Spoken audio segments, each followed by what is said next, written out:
नमस्कार दोस्तों, आप सभी का स्वागत है आपके अपने YouTube channel Ravi Shetty IQ GK पर। आज मैं आपके लिए 2020 का सबसे ट्रेंडिंग टॉपिक राष्ट्रीय शिक्षा नीति 2020, जिसे कि हम नेशनल एजुकेशन पॉलिसी 2020 भी बोलते हैं, इससे रिलेटेड मोस्ट इंपॉर्टेंट फैक्ट और इम्पॉर्टेंट पॉइंट आपके लिए इस वीडियो में लेकर आया हूँ। फ्रेंड्स, ये वीडियो आपके लिए काफ़ी ज़्यादा इंपॉर्टेंट रहने वाला है, तो आप पूरा वीडियो ज़रूर देखना।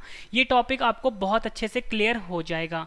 तो चलिए फ्रेंड्स, स्टार्ट करते हैं हम अपने फर्स्ट पॉइंट से।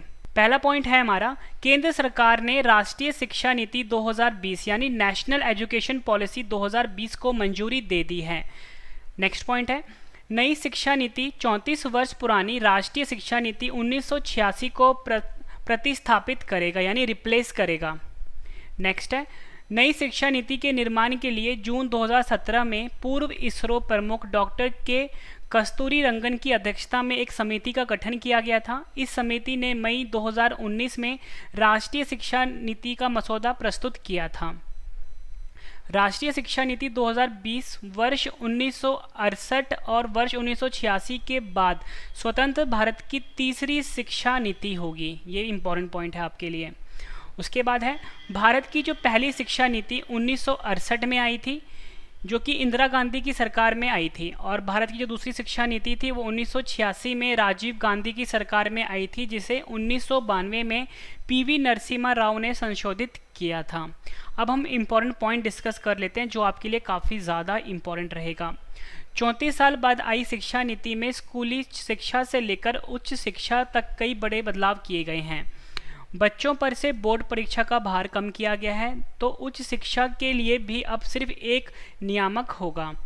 पढ़ाई बीच में छूटने पर पहले की पढ़ाई बेकार नहीं होगी। अब 1 साल की पढ़ाई पूरी होने पर सर्टिफिकेट और 2 साल की पढ़ाई पर डिप्लोमा सर्टिफिकेट देने का प्रावधान किया गया है। शिक्षा पर सरकारी खर्च 4.43% से बढ़ाकर GDP का 6% तक करने का लक्ष्य कर दिया गया है। इसमें मोस्ट इंपॉर्टेंट पॉइंट है आपके एग्जाम के लिए भी और आपकी नॉलेज के लिए भी। अब हम कुछ और इम्पॉर्टेंट पॉइंट डिस्कस कर लेते हैं पॉइंट वाइज। स्कूलों में 10+2 ख़त्म करके अब शुरू होगा 5+3+3+4 फॉर्मेट। इसको हम ध्यान से समझते हैं, ठीक है, बहुत ही आसान है ये। अब स्कूल के पहले 5 साल में प्री प्राइमरी स्कूल के 3 साल होंगे और कक्षा 1 और कक्षा 2 सहित फाउंडेशन स्टेज शामिल होंगे। सबसे पहले फ्रेंड्स हम डिस्कस जो कर रहे हैं वो डिस्कस कर रहे हैं पहले 5 साल, ठीक है। जो पहले 5 साल का जो फ्रेंड्स पहले 3 साल होगा ना, वो प्री प्राइमरी का होगा, और जो चौथा साल जो होगा फ्रेंड्स वो कक्षा 1 का होगा, और जो आखिरी का 1 साल होगा वो कक्षा 2 का होगा। यानी इस 5 साल में जो पहले के 3 साल हैं वो प्री प्राइमरी स्कूल के शामिल होंगे, और जो चौथा साल होगा फ्रेंड्स वो कक्षा 1 के लिए होगा, और जो 5वां साल होगा कक्षा 2 के लिए होगा। ठीक है फ्रेंड्स, ये पॉइंट आपको समझ आ गया होगा। इन 5 सालों की पढ़ाई के लिए एक नया पाठ्यक्रम तैयार होगा, ठीक है। अगले 3 साल का स्टेज कक्षा 3 से 5 तक का होगा। फ्रेंड्स, जैसे मैंने आपको अभी 5 समझा दिया, अब जो ये +3 है इसमें क्या होगा, ये 3 साल का स्टेज होगा जिसमें कक्षा 3 से 5 तक का होगा, ठीक है।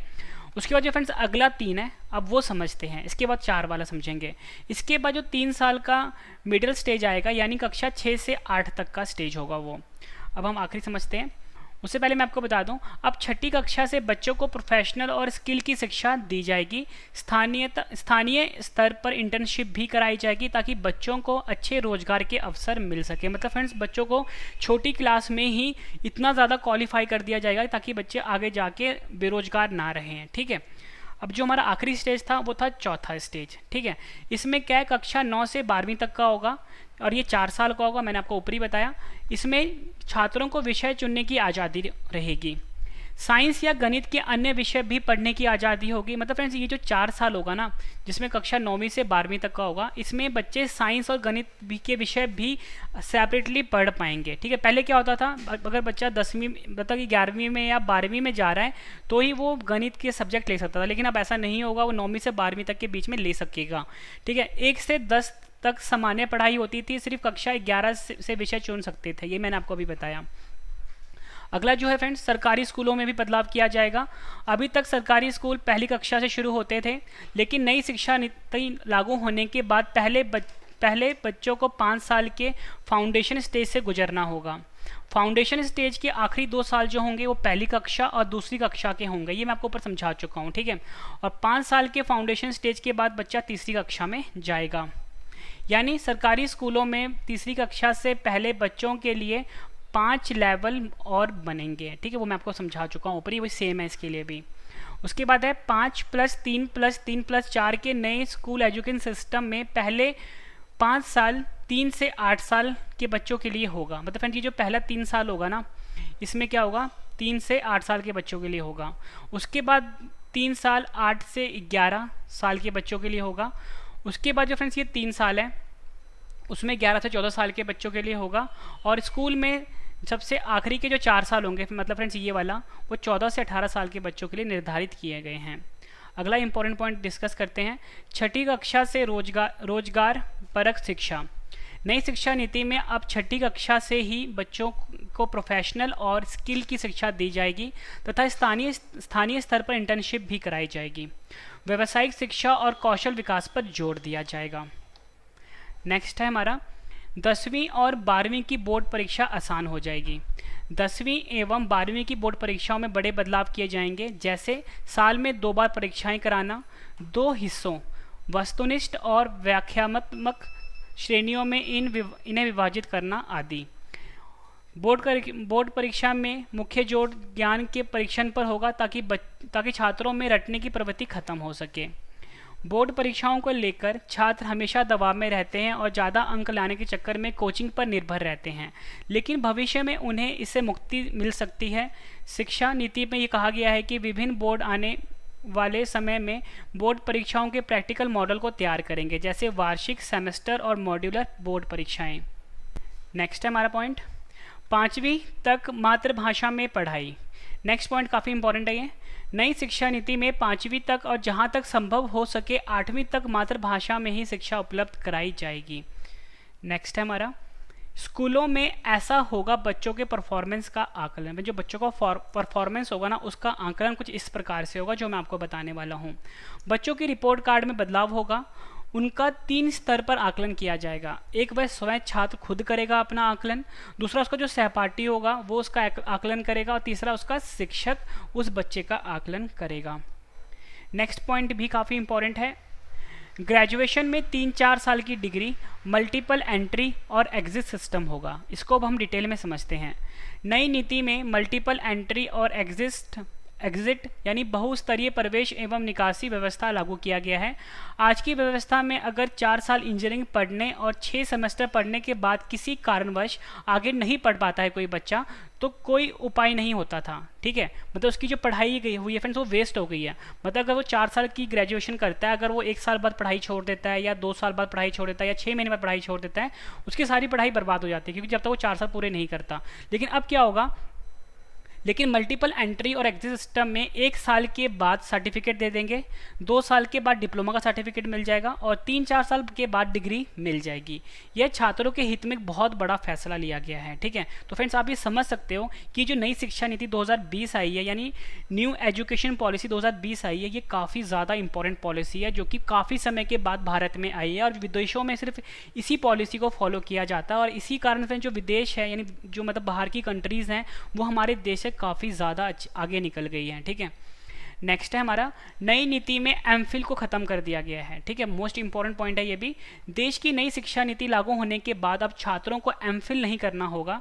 एमफिल का कोई नई कोर्स नीति में निरस्त कर दिया गया है, नई शिक्षा नीति में निरस्त कर दिया गया है। नई शिक्षा नीति लागू होने के बाद अब छात्र ग्रेजुएशन, पोस्ट ग्रेजुएशन और उसके बाद सीधे पीएचडी कर पाएंगे। अगला पॉइंट देख लेते हैं। खत्म होंगे यूजीसी, एनसीटी और एआईसीटी, बनेगी एक रेगुलेटरी बॉडी। मतलब जैसे कि यूजीसी है, एनसीटी है और एआईसीटी है, इसकी जगह एक रेगुलेटरी बॉडी बनेगी जो सभी को मतलब सारी के सारी जो बॉडीज़ हैं उनको रेगुलेट करेंगे। नेक्स्ट है हमारा कॉलेजों में कॉमन एग्जाम का ऑफर। नई शिक्षा नीति के तहत उच्च शिक्षण संस्थानों में प्रवेश के लिए कॉमन एंट्रेंस एग्जाम का ऑफर दिया गया है। नेक्स्ट है स्कूल में प्री प्राइमरी लेवल पर स्पेशल सिलेबस तैयार होगा। प्री प्राइमरी शिक्षा के लिए एक विशेष पाठ्यक्रम तैयार किया गया है। इसके तहत 3 से 6 वर्ष तक की आयु के बच्चे आएंगे। नेक्स्ट पॉइंट देखते हैं। स्कूल कॉलेजों की फ़ीस पर नियंत्रण के लिए भी एक तंत्र बनेगा। मतलब फ्रेंड जैसे अभी हर स्कूल, जो प्राइवेट स्कूल या प्राइवेट कॉलेज वाले होते हैं, वो अपनी मनमर्जी की फ़ीस लेते हैं, ठीक है, तो उस फीस पर भी नियंत्रण किया जाएगा इसके तहत, ठीक है। नेक्स्ट है हमारा नेशनल रिसर्च फाउंडेशन की तैयारी। सभी तरह के वैज्ञानिक एवं सामाजिक अनुसंधानों को नेशनल रिसर्च फाउंडेशन बनाकर नियंत्रित किया जाएगा। उच्च शिक्षण संस्थानों को बहुविषयक संस्थानों में बदला जाएगा। 2030 तक हर जिले में या उसके आसपास एक उच्च शिक्षण संस्थान होगा। शिक्षा में तकनीक के इस्तेमाल पर जोर दिया जाएगा। इनमें ऑनलाइन शिक्षा का क्षेत्रीय भाषाओं में कंटेंट तैयार करना, वर्चुअल लैब, डिजिटल लाइब्रेरी, स्कूलों, शिक्षकों और छात्रों को डिजिटल संसाधनों से लैस कराने जैसी योजनाएं शामिल हैं। अगला पॉइंट है हमारा स्कूली शिक्षा, उच्च शिक्षा के साथ साथ कृषि शिक्षा, कानूनी शिक्षा, चिकित्सा शिक्षा और तकनीकी शिक्षा जैसी व्यावसायिक शिक्षा में भी नई शिक्षा नीति के दायरे में होगा।